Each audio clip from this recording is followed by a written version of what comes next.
अब हम लोग के अपन छोट भाई बाबू ब्रांड और निकल गई बा रुकुंदीपुर के आखिरा मोनिया बाबा के पास जाए खाती। तो वीडियो में बनल रही और मजा ली काहे कि रुकुंदीपुर मोनिया बाबा मेला के आन बान शान। तो रउआ लोग इन वीडियो में बनी और मजा ली। बस थोड़ा देर में माहौल गरमाए वाला बा। वीडियो देखे में तो पक्का पता लग जाए कि आन बान शान काहे कहला रुकुंदीपुर। हाँ हाँ चल जय हो जय हो।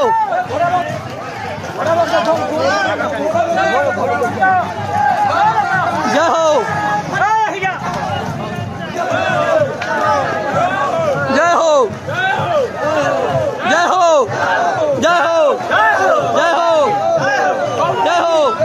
बोलेगा बोलेगा महावीर जी की जय हो जय हो जय हो जय हो जय हो जय हो जय हो जय हो। मेले की आन बान शान रुकुंदीपुर आखड़ा आपको दिखाई दे रहा होगा यहाँ से लेके वहाँ तक भरा हुआ। देखिए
दिखाई देगा।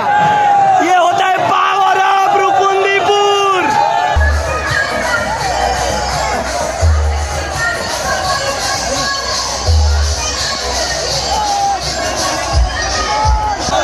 जय हो चलो होने चलो होने होने चलो जय हो जय हो। बानो बानो बानो बानो इन्हें बानो एकदम बढ़िया भैया।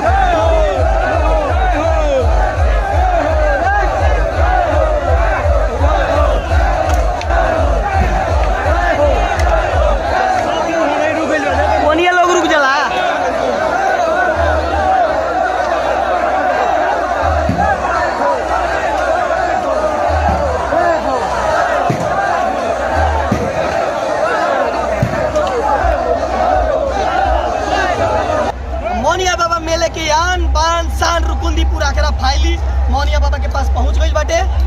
और रउआ लोग देख लेनी कितना भारी सारी साई रहा रुकुंदीपुर के आखिरा। यही से मेले की आन बान शान बोला जाता है रुकुंदीपुर आखिरा।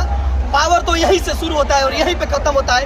आप 1 किलोमीटर दूर 1.5 किलोमीटर दूर तक कुछ नहीं दिखाई देता है जब रुकुंदीपुर का आखिरा निकलता है। तो हम लोग ऑर्केस्ट्रा पे नहीं अपनी पावर पे पावर रखते हैं।